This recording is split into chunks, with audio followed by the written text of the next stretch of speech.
So first of all, hi guys, how's it going? It's going good. Yes, happy to be here. Okay.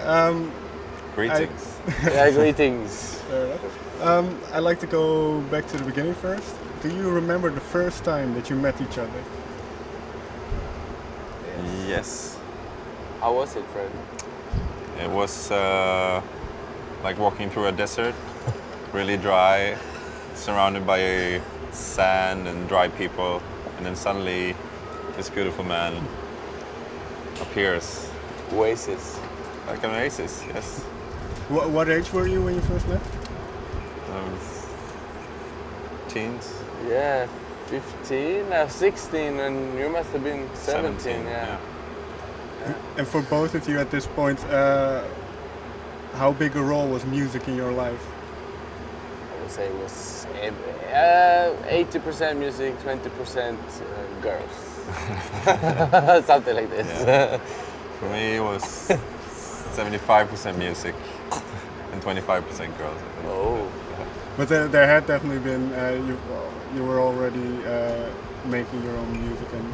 Yeah, making a little bit. I mean, we were playing a lot of, trying to sound as other people and be a good musicianship more. I think when we started playing, we were jamming out a lot and maybe not so much composing. I think that came a little bit a couple of years later. So. And had you been in bands before you started Little Dragon? Yeah, I think we both started that way. Like you played you play guitar or no? Bass. Or bass. And, Yeah. yeah. You play piano? Or No, drums actually. Yeah. Ah, okay. Yeah, no, I was in I remember I was like middle school actually, I think 12 or 11 or something. We started a band, you know. I think but I think I was interested in music before. I mean, I think it goes for you as well, right? Yeah. I mean, but once you start a band, that's quite an epic continuation of your music interest, like when you find other people to play with and stuff. Yeah, but with him, I remember it was the first time it was kind of easy to play and be in a band. What made it easy with him? Because such a good musician. Oh. Yeah. And well, your earlier bands before Little Dragon, was the music similar to what you're making now? For both of you? It's been those flättar på honom, ska jag säga till. Oh, it's a spider. Where It's a is spider. it? Where is it? On the... Oh, Yeah. it's in your hand. Here, look. Oh, You yeah. see? It's on your shoulder now. It's a kind spider though. Kind spider. Tarantella. I hope it bites me and I get There's a superpowers. tarantella in your face. No. Yeah, but was the music in any way similar before? I was in we played Jimi Hendrix. I would say Jimi Hendrix was one of my bigger, you know, like one of the first artists where I really like absorbed everything that he did. And I wanted to start wearing batik t-shirts, and I was an 11-year-old hippie stoner guy. I thought, obviously, just that wasn't the case. But yeah, that was the music I was playing. I sang and I played the drums, and so I mean, yeah, similar in a way, maybe. I mean, Jimi Hendrix, I'm sure he liked to jam out. We like to jam out. That's the similarity. I forgot the question. What kind of music? Oh, what kind of music? Yeah, I mean, it was a lot of, jazz and improvisational music at that time, and a little bit like soul and groove, and trying different stuff out, you know. Did electronics play a role at all? At that time, no. At that time, electronics was just the amplifier you connected, maybe a drum. I mean, I remember you had a drum machine. You had the nice Roland drum machine that you stole from. Yeah, that I. Yeah, that was kind of funky, but then we didn't know at the time that it was. How funky. How funky it was. Yeah. But so with Little Dragon, then was the first time that it started going in that direction, the more electronic type. I think I'm sure Håkan, who is playing the keyboards, he moved into town, and it feels like he definitely came with a lot of like knowledge about synths, and like he was listening to like Kraftwerk, and I think things that we necessarily hadn't been listening to at the time when we met, you know. But he opened up. It was really nice, actually. It's kind of a revolution, you know, because I think actually I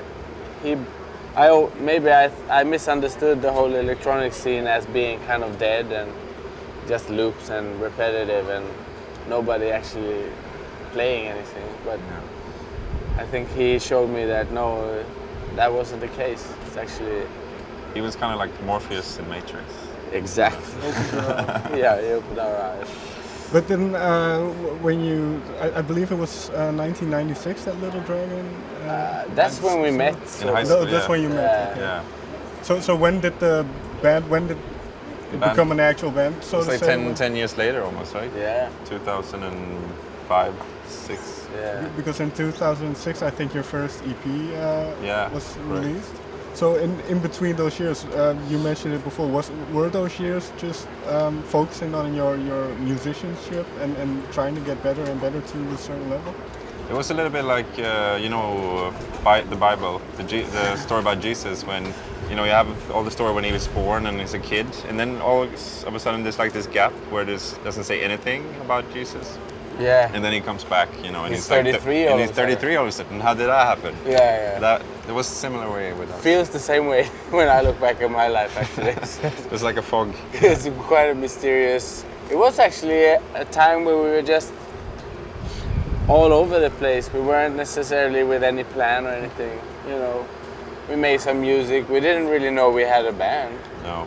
Kind of later on, it's like, hey, we actually been spending a lot of time together now making music, but we never had a name or anything.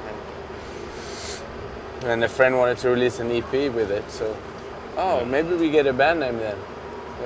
That's how we got Little Dragon. And but I believe I'm not sure if you went on the trip as well, because you didn't say, but in 2003 you went to Uganda? Yeah. So this was well before the actual band started. So what did that trip do to you? Had it any impact? It was amazing. It's an eye-opening experience. Yeah. We were hanging out a lot with a guy called Maddox, and he made songs, and he was from Uganda. He lived in Sweden, and he said, hey, my songs apparently are becoming very popular. He was living in Sweden, so he didn't really have any real evidence that was the case, but he said, people say that it's very popular. Do you want to come down and play with me there? So yeah, sure, So we rehearsed and everything, and down we went, and it was a huge thing. It was, we played in a stadium with, 10,000 people or something, and I don't know what to... It was quite mind-blowing, And it was, you were there I was there the second time. This was like... yeah, that's true. And it was, remember the shows were not really just like, let's play 45 minutes. It was just like, went on for 2 hours, just like, because we were jamming a lot, and then break the song, and then play a teaser of a song, and people go, and then play another song. Yeah, exactly. So it was playing a lot of music and working in the show. Yeah.